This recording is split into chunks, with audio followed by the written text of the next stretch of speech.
All right, so Jerry Jones says it's a couple of weeks. Reports say 6 to 8 weeks, Michael.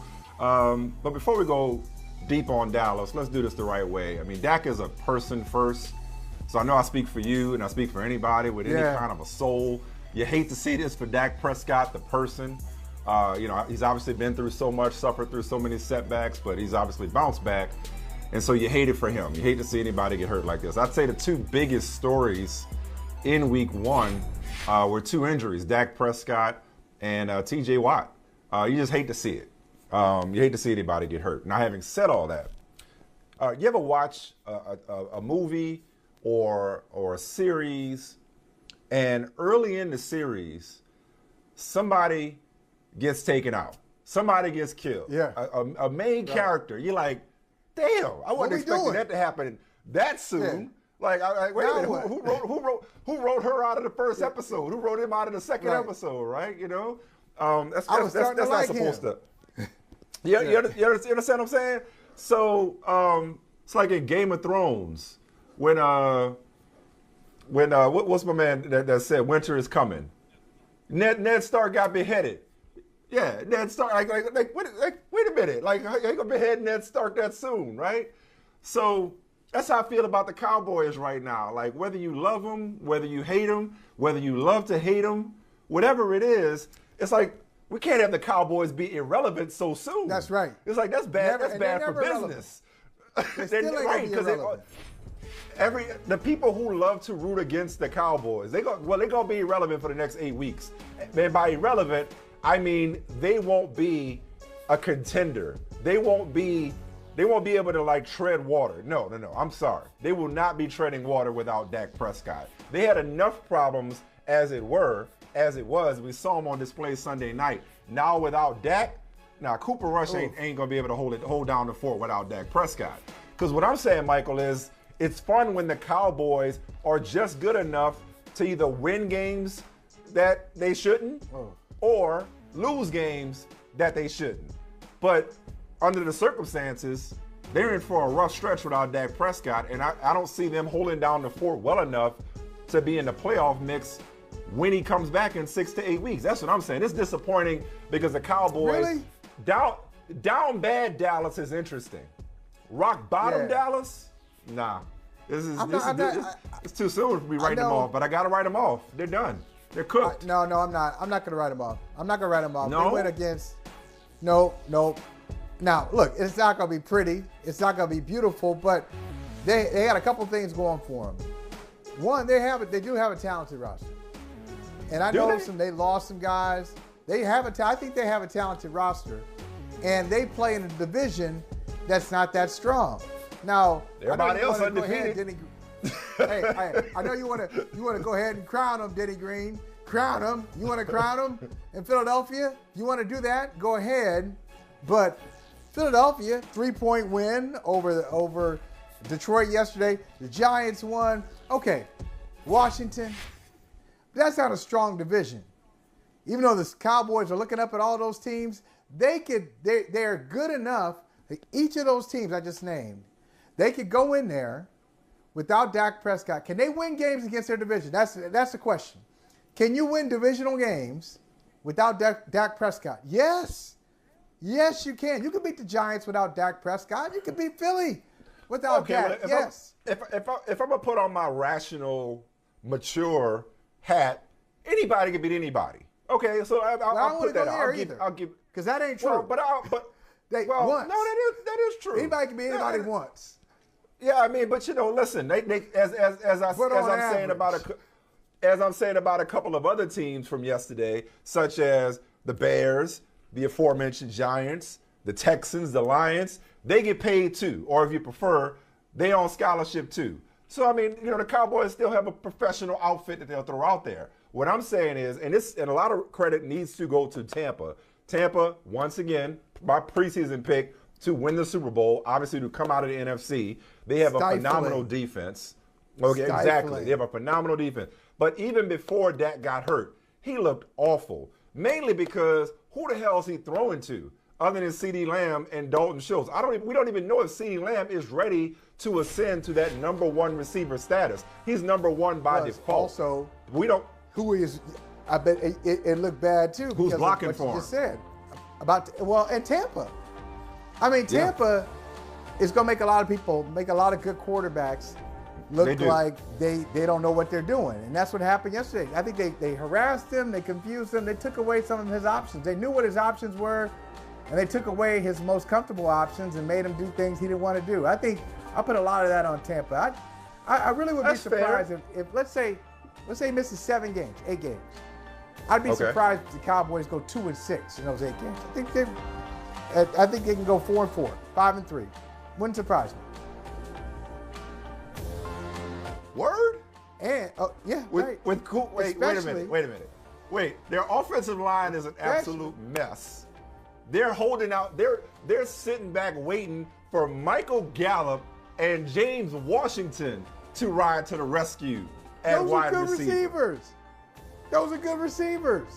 Those are good number 3 and number 4, maybe number 2 if you have to. Okay, but I'm saying though, they're not game changers. Football guru, you fantasy football guru, you. Hey, a number 4 wide receiver is worth his weight in gold, pure gold. You know that. You have lost sleep. Yeah, okay. Over number 3 and number 4 wide receivers. I have, but it's a problem when you're looking at those guys as your number 2s. Okay. Point being, that their offense was already a question all offseason. Then Tyron Smith gets hurt.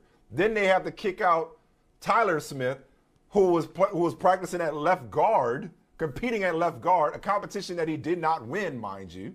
Okay, they kick him out to the left side, and he ends up being the least of their concerns last night. Okay, their right tackle Terrence Steele don't know the snap count at home. I mean, their offensive line is a mess. Their receivers are a mess. Man. And you're telling me Cooper Rush is going to hold it down? No. In this case, we are. Are we overreacting? We're overreacting in general, to week no. 1? Not in general, Michael. Not in general. That is a rule of thumb, not Dak Prescott's thumb, but a rule of thumb on this here show that we do our best not to overreact, not to give in the hyperbole. That's not what we're about around these parts. But I don't think you can overreact to the significance of the Dak Prescott injury, given all the problems that Dallas already had. They were looking at Dak to be what great quarterbacks are, which is a deodorant, which is somebody who can cover up all the other problem areas that you have. Now you're asking Cooper Rush to come in and do something with a supporting cast that Dak couldn't do anything with, albeit against Tampa Bay. I'm sorry. Dallas is done before the season's even started.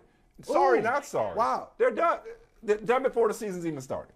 There will be too big of a hole for them to climb out once he comes back. And when he comes back, how much better are they going to be on offense? Maybe, just maybe, the answer is finding a way for Micah Parsons and Trayvon Diggs to play both ways. Maybe that's what they're going to have to do. I don't know. Well, put some of that defense, because they can play defense. They could maybe they can hold people to 10 points or 15 points or 17 points, and their offense doesn't have to do much if you want to look for a silver lining, Michael.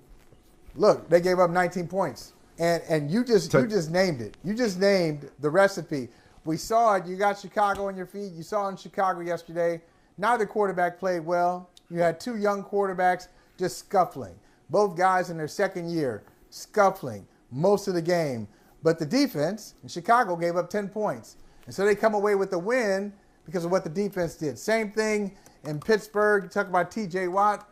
You know, they harassed Joey B all day long. It's nice to have a field goal kicker or a field goal team that can get the job done. But that's a different story for a different day. Fact is, you sack a dude 7 times and pick him off 4 times, you're in the conversation. I think Dallas can do that. I mean, Dan Quinn turned down head coaching opportunities because good coach. Really good coach. Well, he got a raise. He got a raise in Dallas, and I think he knows what he's got. He knows he's got a really good playmaking defense that he's able to coach. And that defense is going to win some games for him. They'll be all right. They'll be all right. They'll be all right. Now, with Dak, you're not saying we're going to be all right, Kendrick Lamar. You're not saying that. You're going to say you got bigger dreams. You got bigger dreams. So they don't have big dreams. They're just holding it down until Dak returns. And I think they can hold it down. They were already gonna struggle. It was already gonna be a struggle on offense. And now you lose Dak for 6-8, and then after that 6-8, congratulations. After that 6-8, then he kind of got to come back and be all right. Then he got to come back and be normal, which is maybe the thumb. Who's to say that the thumb? We made a big to-do about Matthew Stafford's shoulder. Who's to say the thumb is actually right after 6-8? Who's to say he comes back and he's right? Again, Tampa's good, but Dallas wasn't supposed to look that bad last night. Their offensive line, Tyron Smith, maybe he comes back in December. Jason Peters, 40 years old. Does he come right in and save the day? So many problems on offense with minimal targets at receiver. Sorry, man. This I like it though. They might have missed their chance. To say nothing of all the penalties that they continue to commit. Highest penalized team in the league last year. Listen, they would do that with or without Dak. That's the Cowboys. Right. They make it harder on themselves as it is. Okay. It's no fun. But I take no pride in writing off the Cowboys. I take no pride in writing off the Cowboys, just so you know. What have I done? I'm going to tell you, this is, because I know you spent some time down there at the Star or Cowboys country. Oxnard. I went to Oxnard, yeah. You have guaranteed yourself a spot in some Dallas postseason video. Everybody's got a postseason. Everybody and their mama got a demo tape and a postseason video. Okay, so it's going to be a postseason video. They'll make the playoffs. They're going to do a montage after week 1. People who said they couldn't do it. You're going to be you're going to be featured. You're either going to start it off or you're going to close it. I've never aspired to be bulletin board material. They're going to tweet it out. Yeah, they're going to have the Star there. Never doubt us. We're still here. Shout out to Arthur Smith. This was me writing the obituary. Write what you want. Yeah. Write whatever you want. I'm writing whatever I want right now. I'm writing the obituary for the Dallas Cowboys. Don't you love when people say that? Write what you want. Write what you want. Like, I was gonna do that anyway. I didn't need your permission, but thank you. Thank you. You saw it. Go ahead. Write whatever you want. I'm not overreacting about anything else. You can write what you want to anyway. Right. Why are you asking me? I'm not overreacting about anything else. I'm telling you. But I don't think you can overreact to an injury of that significance. Dak Prescott, with their problems on offense, and it's not like their alternative is, I don't know, Jimmy Garoppolo or Tyler Huntley or... You see that headline, though? I'm intrigued. Jimmy G in Dallas? I don't think the Niners are Jimmy G. They might need Jimmy G in San Francisco. Look, there's a reason they kept him, and I don't know that they try to do Dallas any favors. Unless you're telling me that somebody, unless you're telling me that they got a capable backup, this ain't the year. They might overpay. Hey, thanks for watching Brother from Another on YouTube. Make sure you hit subscribe before you leave, and be sure to watch us 3 to 5 p.m. Eastern Time on Peacock. Appreciate you.